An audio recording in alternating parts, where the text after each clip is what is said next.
Manchild News presents News on the March. 2026 has been a year of celebrating failure. Masters of the Universe flopped at the box office, but the 50 fans who went to see it are undaunted, certain that the corporate PR spin they're being fed about sequels and spin-offs aren't weak-ass lies aimed to keep stock prices from plummeting in the short term. Amazon and Mattel certainly have the power to easily dupe a micro-audience of feckless dimwits.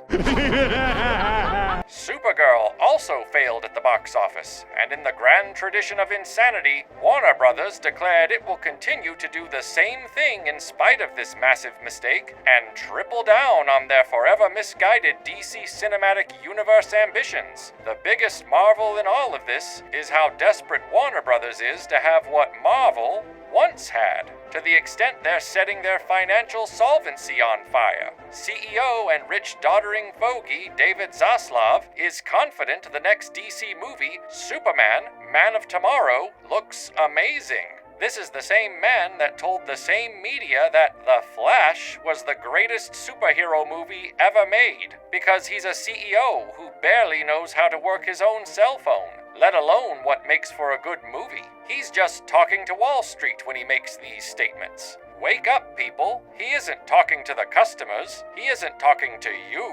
He's just trying to game the stock price. He probably hasn't even seen any of the movies his company makes. And repeating bad decisions is what all late-stage corporations do. I didn't realize the existence of repeated unsuccessful attempts was actually good news. That's huge for DC movies if true. By the way, Moana and Mandalorian also ended up being dry farts at the box office. But interest in Star Wars and live-action remakes of animated Disney films is so anemic at this point, there isn't even a story worth telling here. So we're moving on, just like most Star Wars fans already have.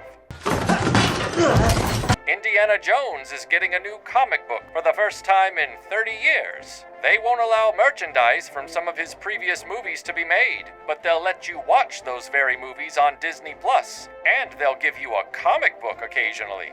The preferred medium for characters and properties companies aren't ever going to seriously invest in. Because, as we all know, comic books aren't a dead format these days. Unlike books and common sense, comics are thriving, right? Right?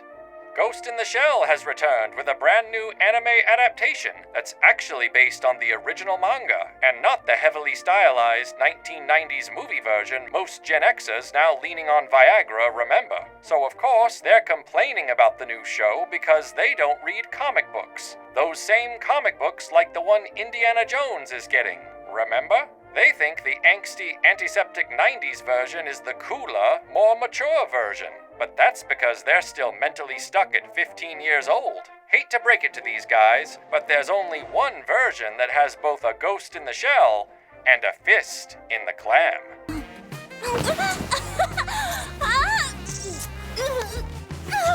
On December 31st of this year, Playmates will lose the license for Teenage Mutant Ninja Turtles after 38 years. The new maker of Ninja Turtle toys? Mattel. That same company that's been rocking it lately with their own legacy properties. That's worse than I thought it was gonna be. And while 2026 is the year so many brands are failing on a level like they're dancing while nobody's watching, and funnily enough, nobody watching is exactly why all of these brands are failing, one legacy property decided it had enough of this dystopian consumerist hellscape. The Rocketeer isn't selling us toys or bad remakes. No, sir. It's selling us booze. That's right, people. One brand has said, "Nerds to all of this. Let's get drunk."